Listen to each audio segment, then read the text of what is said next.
Hey y'all, hey y'all, hey y'all. This is Coach Rose AJ coming to holla at y'all, Carnivore Girl for Life. Now, look, we have a special interview, as all my interviews are special, but this is my new internet virtual bestie named Miss Carlie Taylor. She is also to be found on YouTube as well as Instagram with Coffee with Carlie. CC, how can we forget that, right? So she's going to share her story with us today. She actually began her weight loss journey in 2010, and then she ventured into the ketogenic lifestyle in 2016. But she's probably going to share a lot more than that once she gets on the screen and takes the interview away. So, Miss Carlie, I'm going to go ahead and mute myself and you handle your business, girl. And believe me, I will interject if I got some questions. Okay. So go do you, boo. Okay.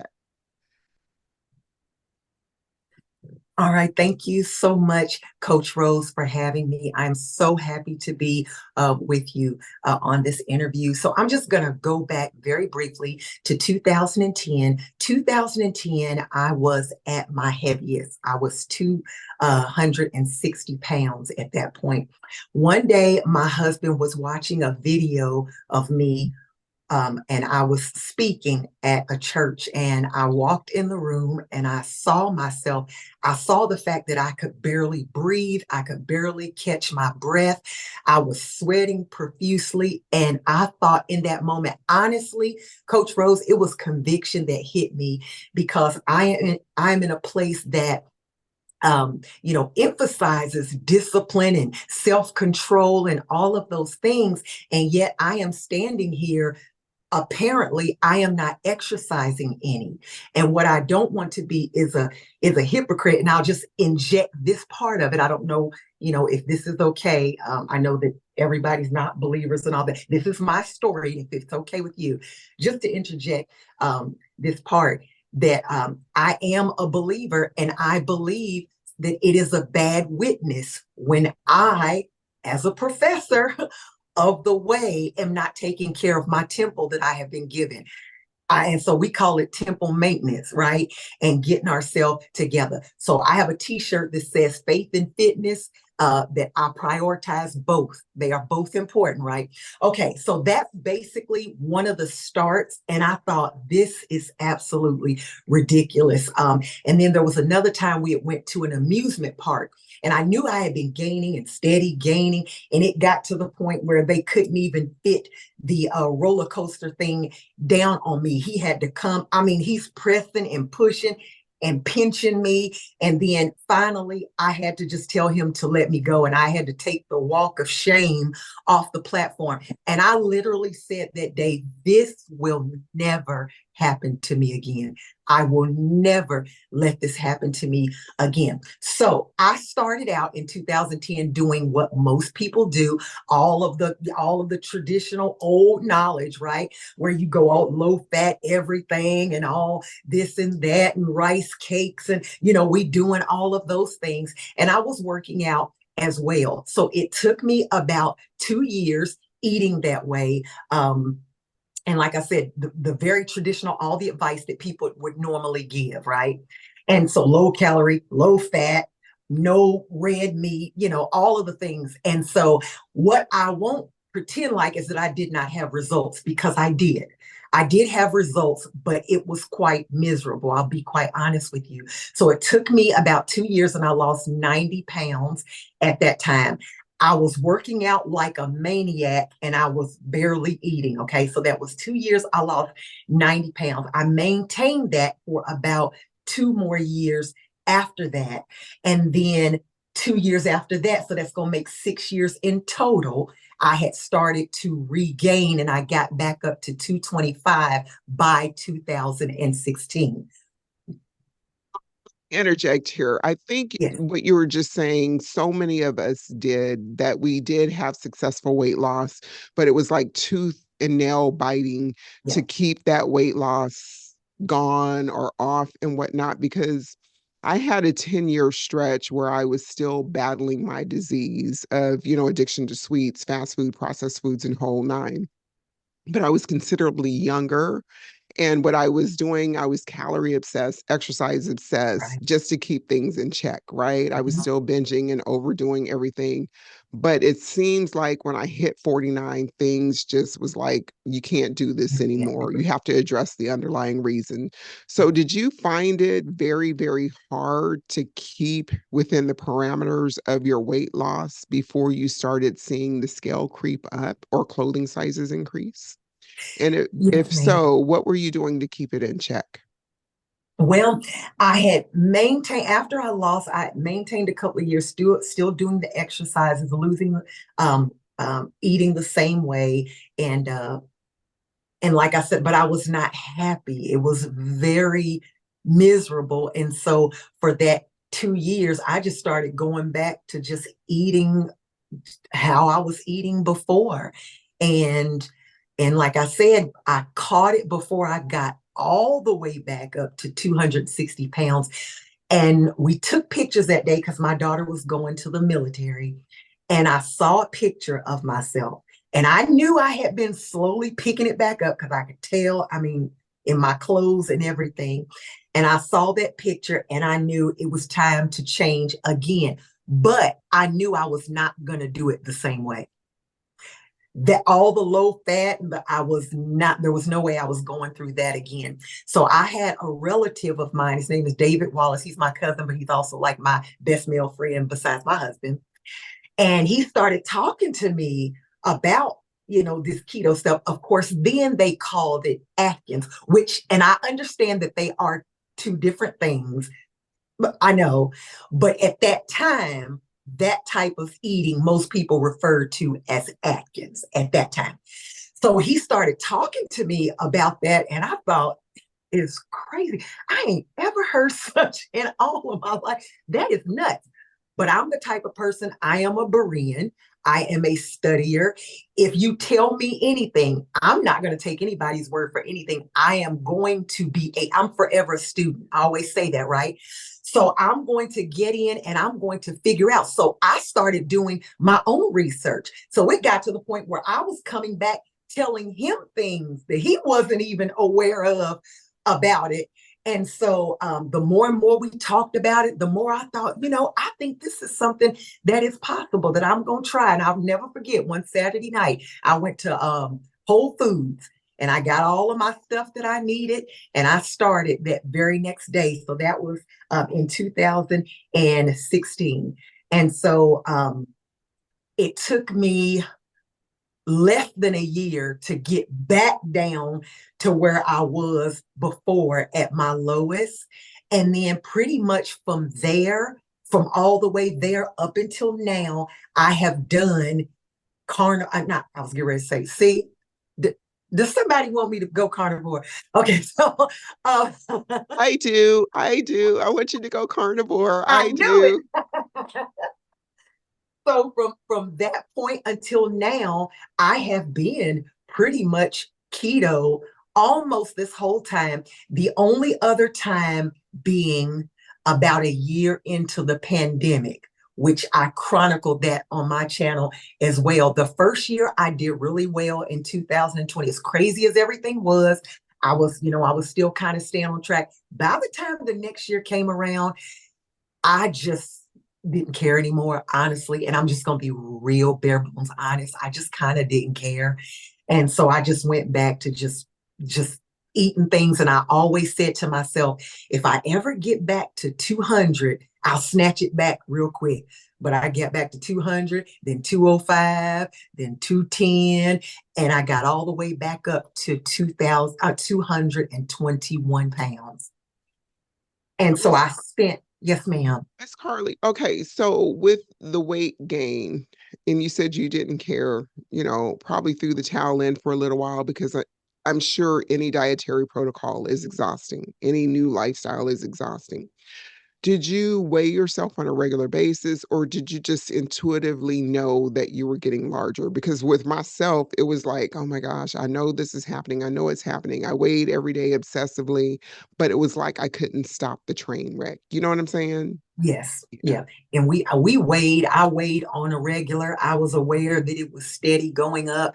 There was so much happening during that time emotionally that was taking a toll. I'm very heavy into, what is happening in the country, in the world, and globally. Sometimes I think too much so.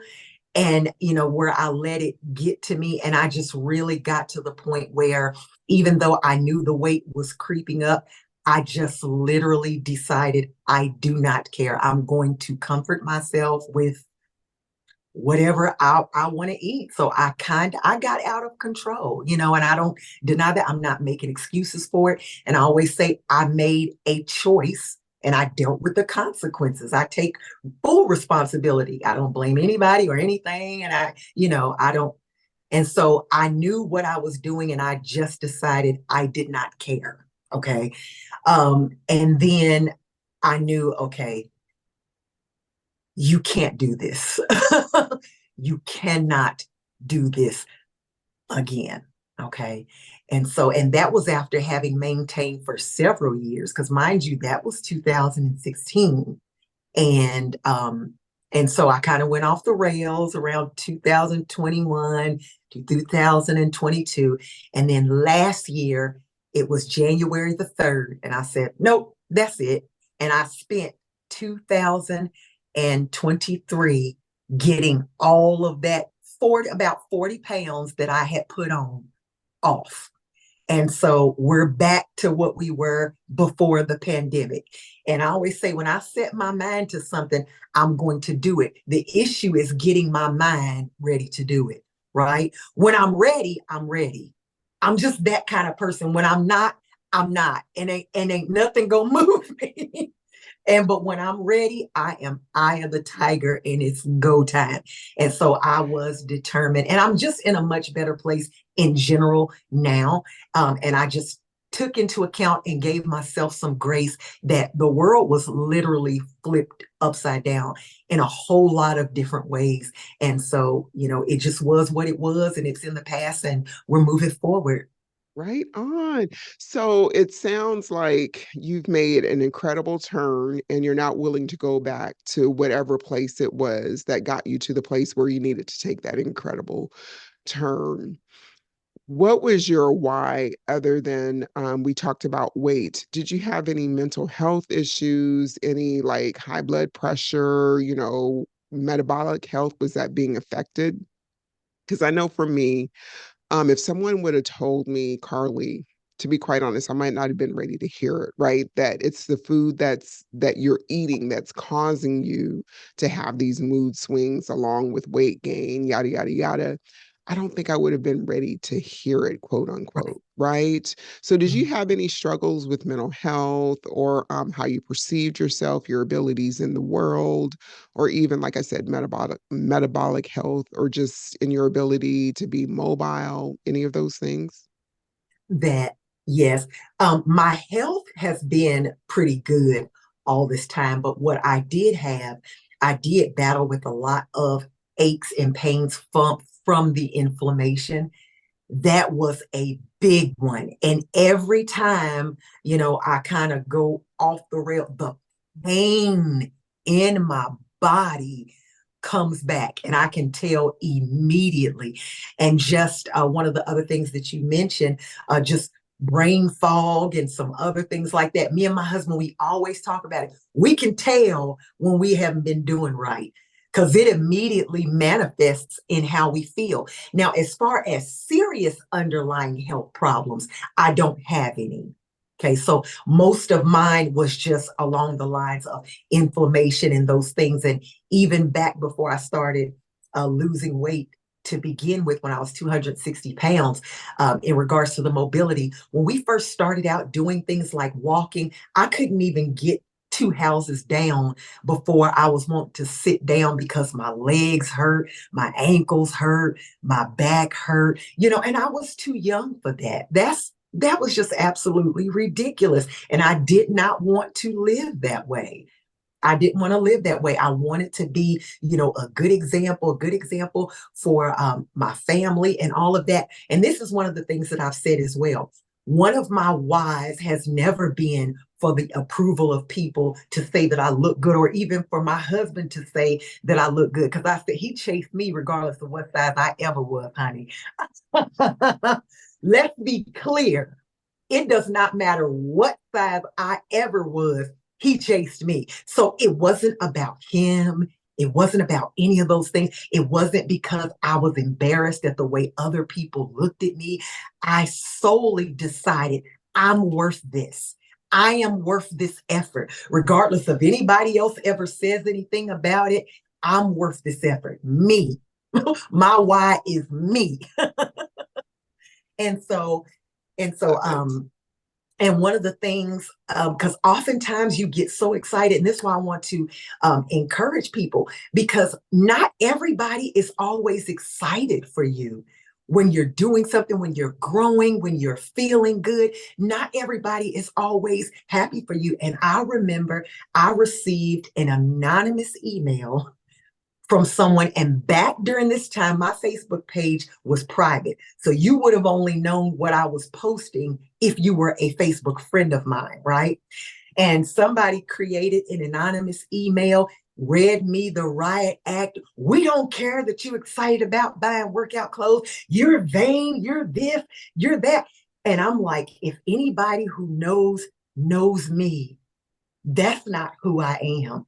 But you get so excited that I'm the girl that used to like quit everything. You know what I'm saying? I'm the girl that never stuck with anything.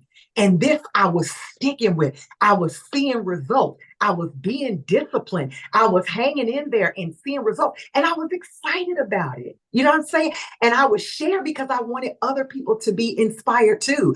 So that's why I want to tell any of your listeners to be encouraged, because yes, you will have people who will support you and who will be your cheer section, but that's not all. Anytime that you're doing anything, you will have supporters and you will have people who will criticize you. And you have to decide, that you're going to press on regardless of the naysayers, regardless. Like that email could have absolutely crushed me. I mean, that email was this long. And honey wrote it and then blocked me so I couldn't even reply to it. You know, And that is a true story. this is what I want to tell you. I'm so grateful that you brought this up. My daughter went to a D1 school. She had a full ride scholarship. Now, the lead up to this is when I was working in my career in corrections, I was telling everybody that she had settled on her school after touring all these schools. She finally picked a school. And I'm just proud. Now, I wasn't telling every single person, but maybe every 10th person, every 15th conversation, right? There was this older Hispanic gentleman, 10 years my senior. He said, Coates, I'm happy for you, but I do want you to know that not everybody is going to be happy for you. And he said, the reason that people aren't going to be happy for you is because they've messed up with their kids. They may have wished that they've done some things different. And the same with weight loss and health and making improvements. The person who wrote you that letter, that email, that message, it wasn't so much that you're touting it to the world, you're encouraging others through your own story, or you want to share the wealth and maybe help others if they reached out for help. It's because that person is realizing that, yes, Carlie, you are successful. Yes, you finally made it. You found something that works for you, but they're not willing to work that hard. And there may have been a lot of jealousy going on there, right? And then, to be quite honest, the devil might have been taking over their mind and their script for that moment. But anybody that has any ounce of jealousy or envy or whatever, that means that they want what you have too. If not all of it, some of it. And they just Mhm. don't believe in themselves to get it however they can get it, right? So they want to Right. tear you down and bring you into their world, but it ain't gonna happen. I love it. No, ma'am. No, ma'am. Because there were so many people during that time that started getting on health journeys of their own because of what I was sharing. And I said, I'm willing, I'll take the hit. If it helps somebody else, I'll take the hit. It's okay. Come at me. Talk all you want to, but as long as someone else is being encouraged and taking responsibility for their health, then it's okay with me. And so, you got to develop thick skin. Even being in this space, as you know, you've got to have, it takes some courage to put yourself out there, to put our stories out there. It takes some courage and some thick skin, you know? And so, I'm just grateful. And one of the things that I always tell people as well, whatever you're doing, you have to become a student of it. Other people can help you, yes, but you don't want to be dependent on having someone hold your hand on everything. I didn't call my cousin, okay, I'm going to such and such a restaurant. What can I order? What? You get on, you find out what plan I'm doing, what is allowed. I get on menus before I go to restaurants, even when I travel. I look, I figure out what I can do. You become a student of your journey because when you own it, that's something that nobody can take away from you. You know what I'm saying? You own your knowledge and own your process. You own the blueprint that you're creating to hopefully last you for the rest of your life. And this is Right. my thing. If I was ever told or suggested to do something, to be quite candid, I would do just the opposite because I want to do it. No, I want to do it Yeah, my way. yeah, So yeah. these are the rules that the ketogenic diet plays by, or the carnivore diet plays by, or whatever diet plays by. These Mhm. are the rules. But so long as you don't tell me how to do it, and I'm doing my Right. own research and making it work for me, then it's all good, right? It's really, really all good. So now you've mentioned your weight loss a couple of times. So would you mind sharing with us your height and what was your maximum weight? Is I'm assuming it was 260? Yes, it was 260 and I am 5'7". Okay, you're 5'7". And Mhm. then what's your weight now? Because I was My trying to weight do the now, math, but I don't want to get it wrong. yes.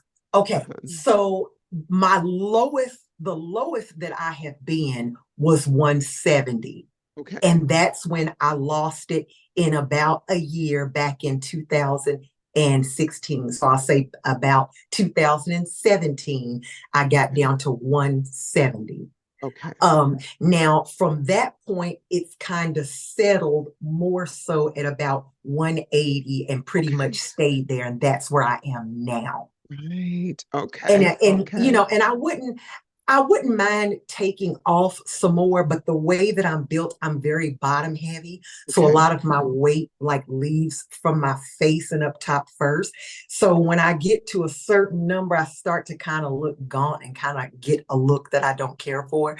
So as long as I am healthy and I am fit, I Mhm. try not to obsess too much about the numbers.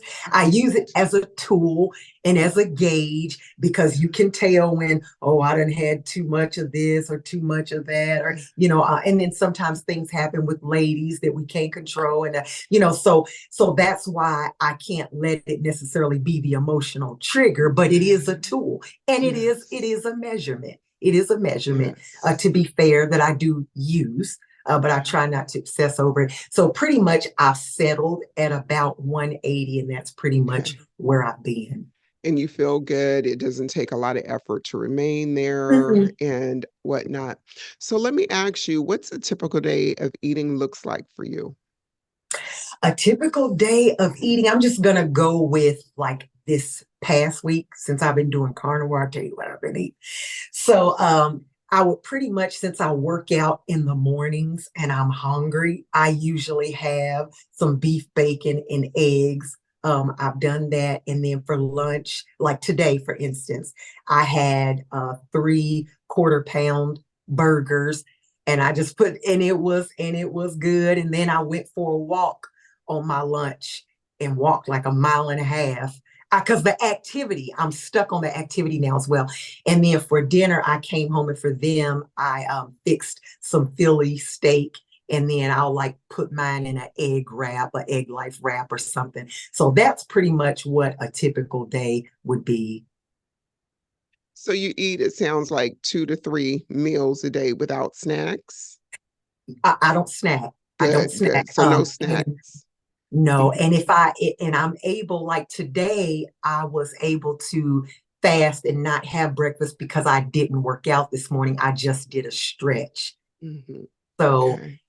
So, and that's a question. Can I ask you a question? Because I know Absolutely. you Girl, listen, right? this is two sisters talking. Yes. Yeah. Well, It's all you're about the you, but if person. you want to ask me about me, I'll contribute. Yes, ma'am. Because I see you in the gym too, and I'm looking for body recomposition. So my concern was when I do weights or different things at home in the morning, do you fast after that and not eat? How do you? So I've been, oh man, just one meal a day since 2018, since I started this lifestyle, right? So the first maybe 2 months, it took some adjustments for my body to acclimate. And I was into long distance running and weightlifting simultaneously, but I've had to slow the running aspect down. Yeah. So I'm doing a lot of different cardio. So my workouts start at 5:30 in the morning, every morning. And I do them fasted. I get showered and go about my way, and I don't have my meal until about 3 o'clock every day. Okay. So fasted workouts are the best because I'm using my own body fat as fuel, Yeah. right? And if you're doing workouts in the morning and you're used to eating, you may want to try to see what it is that you really need, because you might be hungry because it's more psychological versus Mhm. than actual. So if there's a period of time, like on the weekends, that you do work out, maybe you can extend your eating or your fasting window and get your workouts in like you normally would and start acclimating that way. Yeah, yeah, yeah, Because I prefer early morning workouts too. I am up at the crack of dawn. yeah. Okay, let's compare notes here. What time do you get up, girlfriend? My alarm goes off at 5 o'clock. Girl, I'm a 4:30 out the bed, put the lashes on, brush the teeth, get some water in the car. So we're in the same neck of the woods. I'll give you Yes. 5 gold stars on that. So are you beginning to lift now, or do you have a weightlifting routine that you're pretty content with that's helping Mostly you? Mostly what I do now is I will do videos. So I we have hand weights and like Mhm. kettlebells and different things. So most of the time I'll just pull up a YouTube video. Now, when the weather's warmer and it's not as cold first thing in the morning, we do have a gym membership as well. But through the winter, I've pretty much done it at home. Okay. And so, I hear people say, and I don't know a lot about this, admittedly. So I'm glad to hear it from you, someone who Yeah. does it. But people say that if you're going to live, then there's a certain amount of time afterwards that you should refuel with protein. You see what I'm saying? Like the No, advice is so, no. you know, No, no. And honestly, like on Sundays, I go do my hot works, my spin, my hot works, whatever. Do you have a hot works there where you're at? what is Hot that? works is basically a gym that have saunas, and you go in there, you can do Pilates, you can do yoga, you can do spin, you can do rowing, but I always do the bikes, the spin cycles. So I Mm-hmm. do that anywhere from an hour and a half, and then I shower change, and then I go get like a 5 mile walk on, and then I just keep it pushing from there, right? And then I Mm-hmm. don't eat until later, like at 2, 3, 4 o'clock in the afternoon. Right. So I don't feel as though a person needs to refuel within a certain amount of time, even if you're trying to gain muscle mass. But what I do want to say to you is have you had a DEXA scan? I have not, but I'm very Okay. familiar with, yeah. So what I would suggest, even if you have a body scale that does your body composition, your water, your lean muscle mass, all that good stuff, is to get a DEXA scan to see where you're currently at. And that's going to be the real deal, right? It's going to be the real deal. It'll tell you how much muscle mass you have, how much, body fat, the whole nine. But that's something that you can do every 3 months, every 6 months, Mm-hmm. every month, whatever you want to do. And that will tell you if what you're doing is actually working for you, right? Right. Right. So, yeah. Yeah. So where do you want to go with your strength training, girl? Girl, look, we just going into a different world right now. Where do you want to go with your I strength know. training?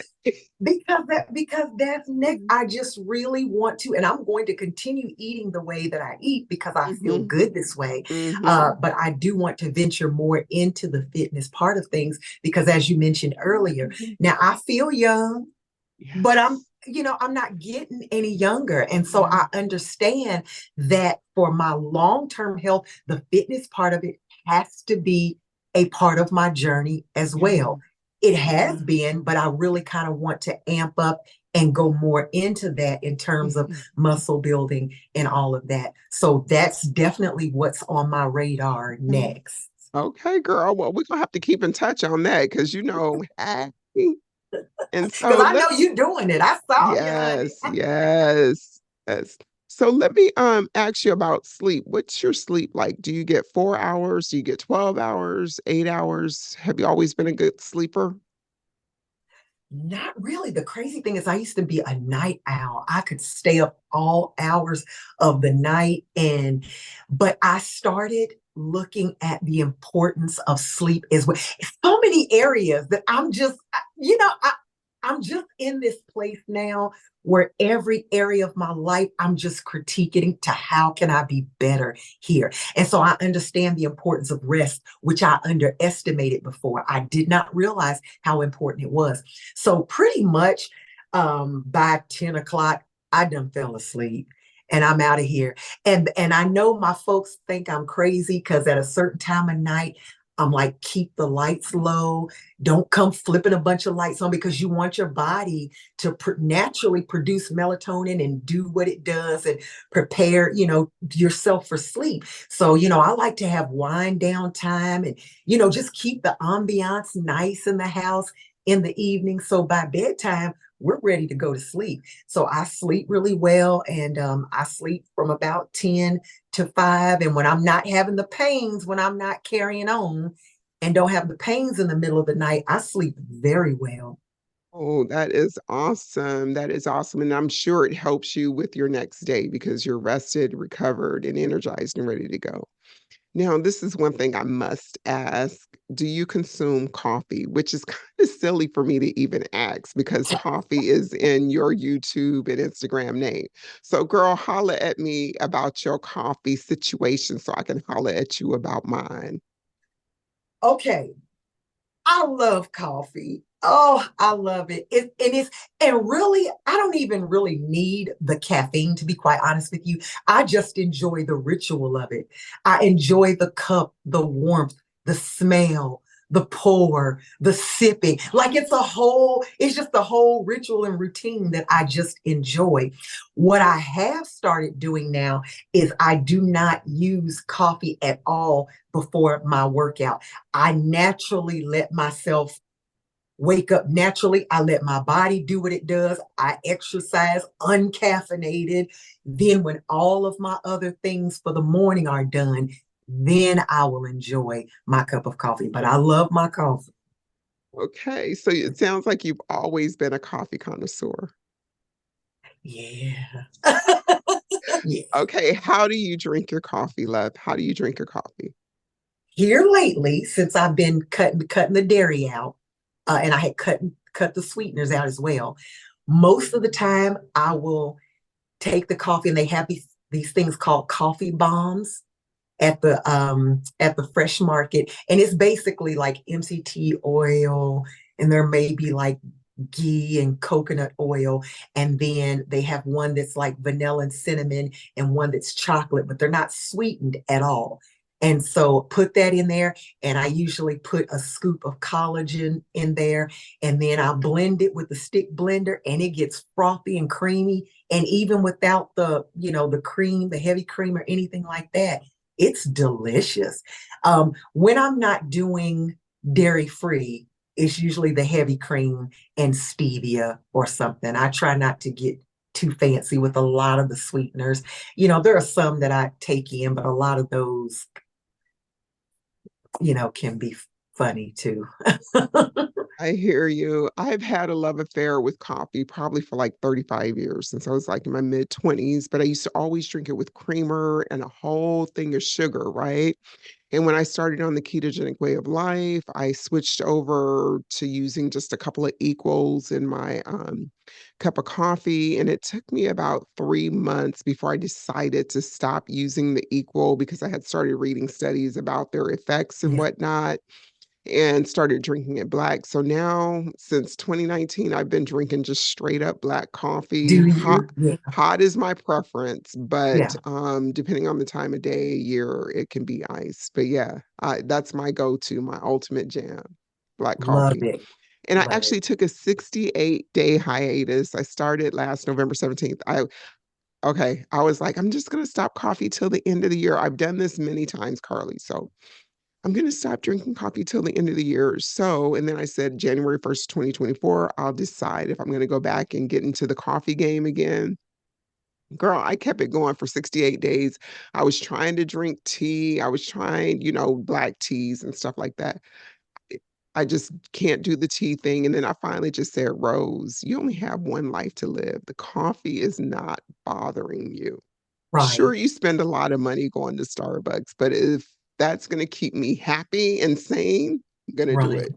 Because I started drinking it initially just as a mood stabilizer because I deal with depression, different episodes, but I've never been medicated. But exercise and coffee helps. And I was Right. like, oh my word, I need it because I need it as a part of my ritual. Okay. So I'm Hmm. back on that train, girl. So how did Yeah. you feel during, so how did you notice any difference? So maybe the first 3, 4 days, Carlie, I had a headache, which is, understandable, but it was Mhm. more of the rhythm of it, me meeting people at Starbucks and me choosing to drink tea. And it was just like, oh my gosh. Or being in the airport and I'm saying, I would have went to that Starbucks, that kind of Mhm. stuff. But Right. yeah, it was a lot of empty, wasted energy trying to avoid it and trying something new, Right. right? When it So, wasn't really hurting you. yeah, yeah. Right. Right. And So, it would have been different had it mhm, been something that was health harmful to related. you. Yeah, Right. Right. yes, yes. So it's But all since good. it I'm wasn't, back we on gonna it. drink our coffee, period. Right. Amen, sister. Amen. So let me ask you, how has your family partnered with you or supported you? And how have you supported your family or partnered with any of your family members? And I know that you go to church, you're part of a big church family. How has what you have currently been doing spilled over to influence them or help support them and vice versa?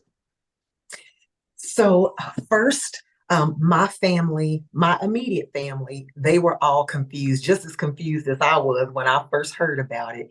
And they thought it was just the craziest thing ever. So I went for a long period of time where I just had to do what I had to do regardless. You have to do it without people understanding, and that's just the path you have to go. But my husband started to see the results. He began to see how I was feeling. He began to see how I was dropping weight, how much energy I had. When before I just wanted to just lay down all day after work. And so after he saw the results, then he became curious himself. And so now he pretty much will eat whatever I fix. So he's pretty much on the train. And I have one of my children that is still home. And every now and then, I might, if I make a a roast, there's might be some rice that he can make for himself, or something like that. I just make something that can easily go between carb eaters and non-carb eaters. So, it really hasn't been that difficult. I don't bring a lot of junk into the house. If he wants that kind of stuff, he has to go and buy it himself because I don't buy it. I don't bring it in. And as a matter of fact, we just had a meeting a couple of weeks ago, and I had an opportunity to share my testimony because they did a class at church in regards to health and fitness and all of those things. And I was able to share some things.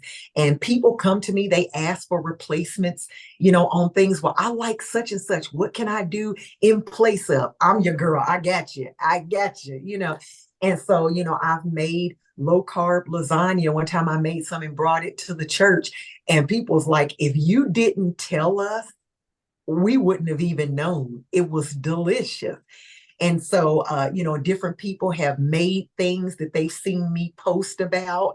and so, or come and ask questions or gotten curious or gotten on it themselves. And so that's definitely been the result of that. And again, it didn't start out that way. It was very misunderstood back during that time, and people thought you're going to give yourself a heart attack, you all of the things that I'm sure you hear. I mean, you probably hear that now, being carnivore, eating all that red meat, you're going to give yourself cancer, you're going to, all those things.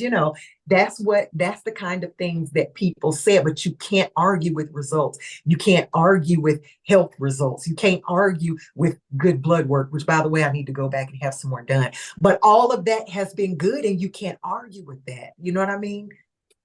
You can't argue with it, especially if you've been on 5,000 diets in your lifetime. My dieting journey started when I was 12 years old, right?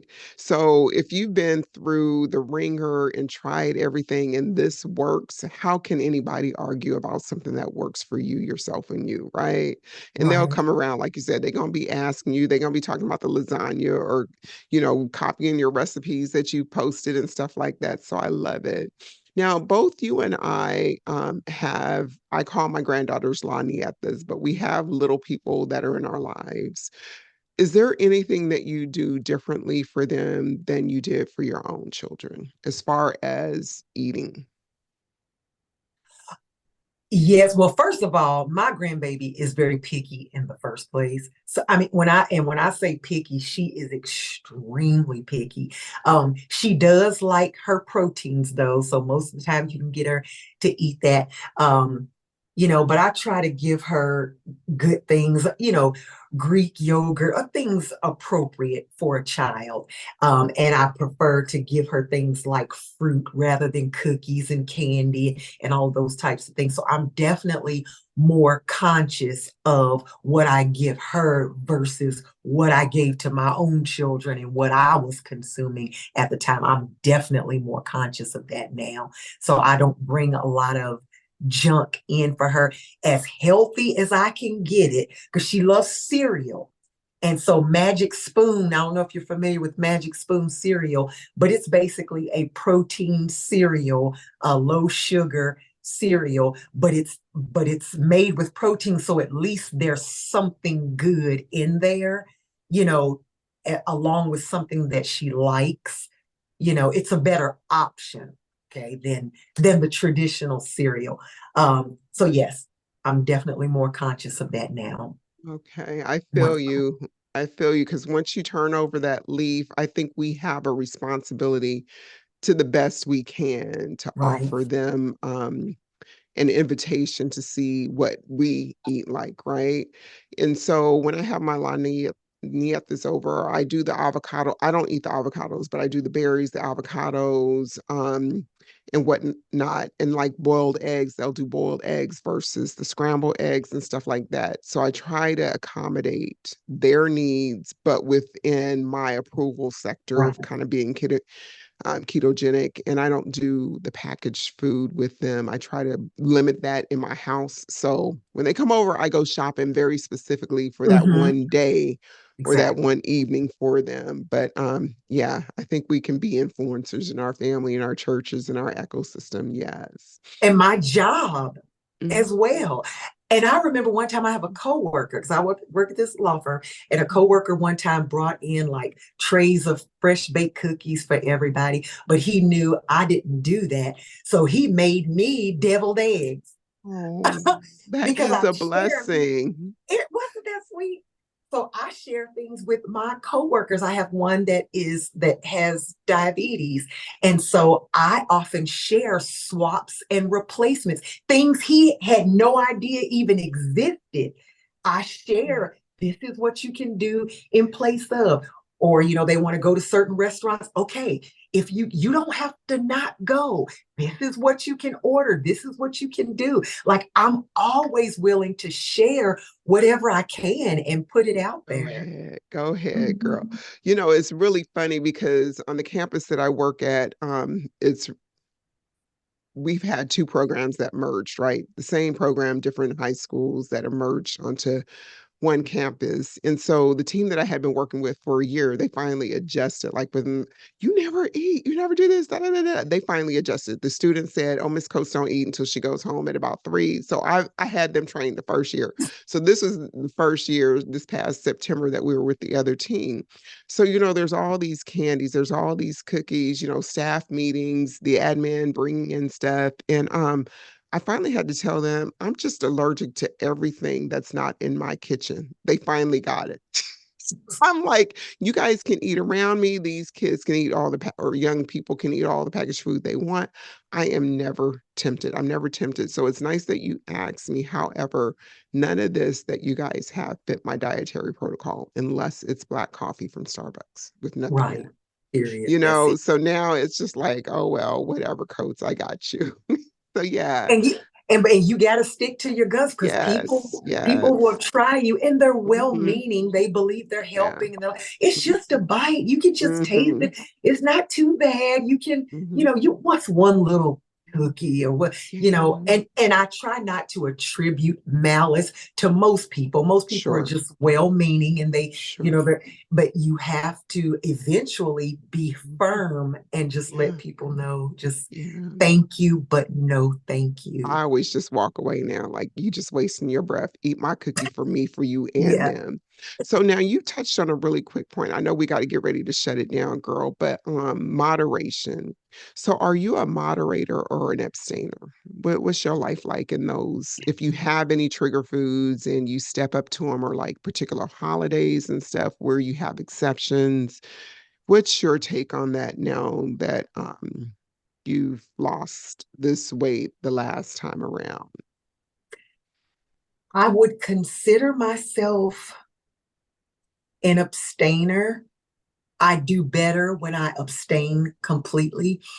When I told you in 2023 that in January I said I was going to get myself together, but I did say on my birthday, which is in July, which was that July, I said I'm going to have me a piece of cake. And I literally, nothing off plan went into my mouth from January to July. Nothing, not one thing. July came, I had my piece of cake. I was back on the next day. And I didn't, because I don't live my life in regrets. I just don't. And I know that that's not everyone's way. I know that. And I understand we all have our different journeys. But there have been times when I said, okay, I'm going to do something for the holiday, like Thanksgiving or whatever. And then I just kind of went off the deep end and it took me some days to get back on track. So I have to weigh it really heavy and think about it going in. Okay, when you do this, it's a it's a risk assessment. Yeah, It yeah, it yeah, is. And so I can ride for a long time on discipline. And then sometimes it trips me up when I decide to go yeah. off, admittedly. Okay. And there have been times that I've done that over Yeah, the past year, but usually when I get back on track a few days later was yeah, mostly water weight anyway. But and I always say this is something that I always say on my channel that this is a lifestyle. This is my lifestyle, but it's not a prison mhm, to me. You know mhm, what I'm saying? yeah, It's a lifestyle for me, but it's not a prison. And there are sometimes rare occasions, but there are times when I make a decision and then I live with the decision. And so far, I've been able to still consistently, you know, lose and yeah, maintain. So I don't know. Sometimes I think I'm an yeah, abstainer, and yeah. sometimes I Okay. do okay to But moderate, but I can't do that on a weekly. Like that's not something I can do a lot. Let me put it that way. I got you. And it probably also depends on the circumstances in which you're choosing to have an exception or how often you're doing it and what the food is. Because I have a lot of trigger foods that I know Right. that I've healed from, right? That I've actually healed from. However, just like an alcoholic, you don't want to take that first sip because it True. just might be your 10th sip that gets you True. down and under. But there's some foods that are probably okay foods for me, but it's really not worth me going there, Right. right? Um, but then there's some foods that are like red flag foods, like girl, if I go there, it's gonna be on for It's the 6 days and yeah, 6 nights. Okay. So it yeah, sounds like you know yourself pretty well. So I'm a complete abstainer myself. So yeah. I get it. So is there anything that maybe we haven't discussed that you want to, throw in here and include? Um, not really, unless there's anything else that you wanted to ask me. I think we've covered so much. We should have had the camera rolling when we first got on because we had some good For talk up in real. here. So let me ask you if you got like 5 more minutes, hun. Yeah. Oh, okay.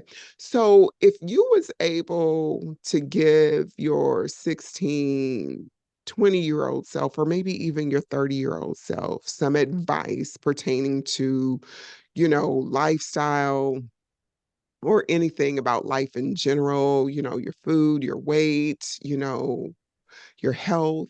If you had some words of wisdom that you could give yourself, between that 10-year, 15-year time span that you know now, what would that be?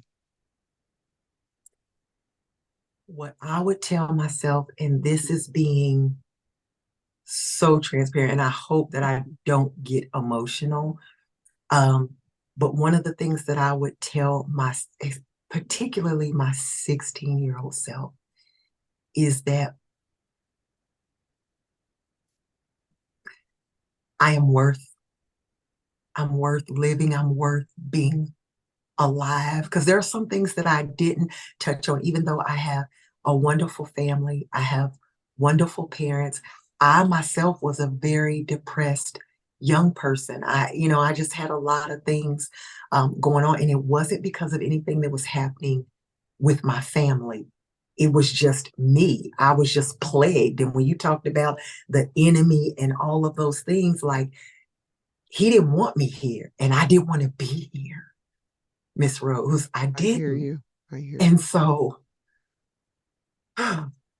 um just knowing that all of the all of the effort that I'm putting in to keep my head above water, to stay fulfilled, to stay joy filled, to stay in a peaceful place, to surround myself with peace and peaceful people, all of the things that I do in regards to my health, the money I spend for quality food products, the time that I put to exercise and work my body, the hours I spend on the trail just purging and decompressing and reconnecting with myself. I would tell my 16-year-old self, everything you're going to do when you get in your 40s, you deserve it right now. Amen, sister. Amen. Thank you. Thank you so much for that. And I really, really feel you on that note about being, just caught up in our own energy and not really knowing. And I can't speak for you, and I'm not going to even attempt to speak for you. But it sounds like you came from a very supportive environment, supportive family, where I had just the opposite. But this is the thing. We probably battled some of the same demons, whether it was Yes. suicidal ideation, low self-esteem, whatever Yeah. it may have been. And I think in the Black community as a whole, at least for myself, growing up in the 70s and 80s, it was like what stays in this house, what happens in this house stays in this house. Mental health, or going to see somebody to get help, you shouldn't think that way, that's only for white people, yada yada yada, which really isn't true, because I only know half of my biological family. I don't know the other half of my other biological family. They're From what I am gathering, both sides may have had addictions, mental illness, abandonment issues, abuse Mhm. issues, the whole nine. But for some reason, I felt as though I was in the storm alone, right? And Mhm. if we're not addressing the potential for mental illness, or even the possibility that it existed with us, or even our children or our children's children, then where do we go from here? We just think that we're in the wilderness alone when we're really not, that there's nothing wrong. Like you said, you were worthy at 16 and you're worthy at 40, 50, and 60 and 70. but we didn't get those messages or we didn't communicate our need for help with that. Right. So that's Right. another part of this. I hope that our connection, that there's a lot of similarities in our stories Right. that we can help bring to the masses, not only today, but in the future. That mental health does count, regardless of your ethnicity, your age, or your lifestyle. It does Right. count because it has an impact, right? It has an impact. Absolutely. Absolutely. So I am going to close this out. I want to say thank you. Can you stay on for a minute after I close this out, Miss Carlie? Sure. Sure. Okay, thank you so much, Miss Carlie, for joining me in this conversation today. It went many different routes than what we probably had expected, but that's okay. And y'all, can y'all believe that she's an introvert? She's quiet and probably reserved from what she was saying. And I was like, girl, when I watch your videos, I don't pick that up because you come across the camera very, very well. But it was a blessing to have this conversation with you. And everybody, this is Coach Rose AJ, Carnivore Girl for Life, signing out. Until the next time we have another incredible and fabulous interview, I want you guys to go meet Miss Carlie Taylor on YouTube. She is Coffee with Carlie on YouTube and Instagram, and everything will be in the show notes. Thank you for joining us today. Thank you.